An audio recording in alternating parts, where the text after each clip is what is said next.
Bruce Ward, the end of a 34-year death row saga. Imagine spending over 3 decades awaiting execution. Bruce Ward did, becoming Arkansas's longest-serving death row inmate. His story, filled with legal battles and mental illness, ended not by lethal injection, but by natural causes. Give a like and subscribe, leave a comment. Bruce Ward's name became synonymous with the brutal 1989 murder of Rebecca Doss. The crime shocked Little Rock and set in motion a legal drama that would last for over 3 decades. Doss, an 18-year-old convenience store clerk, was strangled in the store's restroom. The details of the crime are chilling and paint a picture of a senseless act of violence. Ward, then a 32-year-old homeless perfume salesman, was quickly apprehended. Evidence soon mounted against him, solidifying the case in the eyes of the law. A key piece of evidence was a video recording from the convenience store's security camera. It captured Ward interacting with Doss shortly before her death. The video showed Ward asking Doss for help opening the restroom door. Her simple reply, "I'm coming, hold on," became a haunting reminder of her lost potential. A police officer also testified to seeing Ward walking away from the bathrooms. This further placed him at the scene of the crime at the time of the murder. Bruce Ward's past was as troubled as the crime he committed. It revealed a pattern of violence and instability that may have contributed to his actions. Prior to the murder of Rebecca Doss, Ward had served time in Pennsylvania. He was convicted of a similar crime, the strangulation of another victim in 1977. Before arriving in Little Rock, Ward lived in homeless shelters. This paints a picture of a man struggling with poverty and lacking a stable support system. At the time of Rebecca Doss's murder, Ward was 32 years old. He was a man with a history of violence and a life marked by instability. Ward's case became a complex legal battleground. His convictions were overturned, appealed, and ultimately upheld, highlighting the intricacies of the American justice system. While initially convicted, that conviction was later overturned. This set the stage for a series of legal challenges and appeals that would span decades. Ward was sentenced to death multiple times. Each sentence was followed by further legal challenges, prolonging the process and keeping him on death row. In 2009, the Arkansas Supreme Court finally upheld his death sentence. This seemed to solidify his fate, but further delays were yet to come. In 2017, Ward was scheduled for execution. However, his execution was halted due to concerns about the state's lethal injection drugs.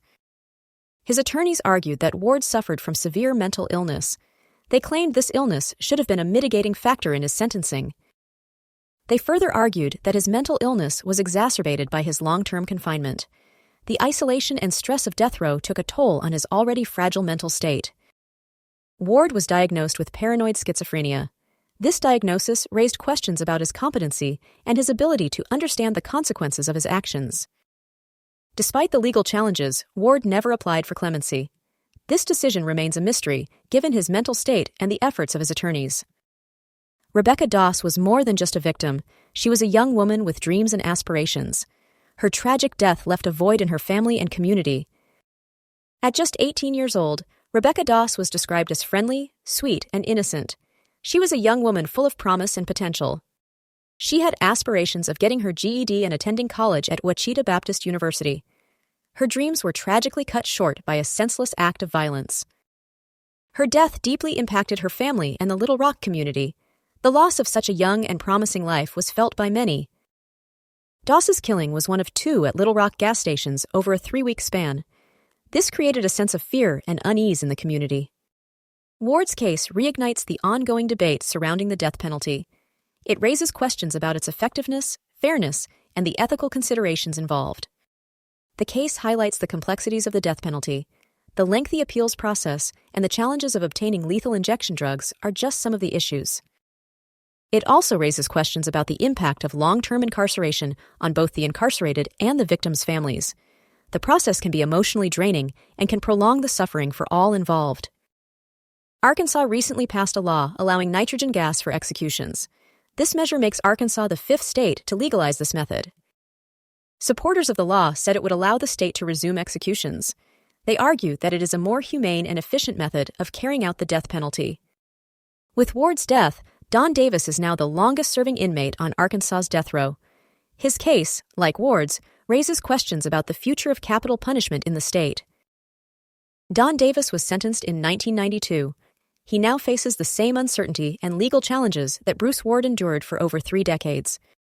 The death of Bruce Ward marks the end of a long and complex chapter in Arkansas's legal history.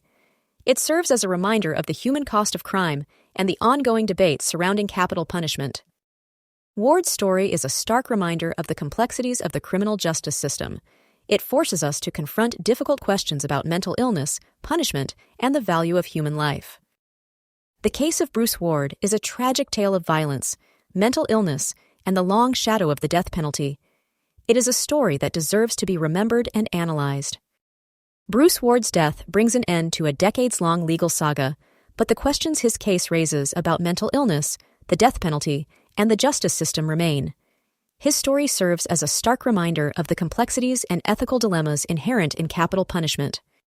If you found this analysis insightful, please like this video and subscribe to our channel for more in-depth explorations of true crime cases and legal issues. Share this video with others who are interested in true crime and the justice system. Let's continue the conversation in the comments below.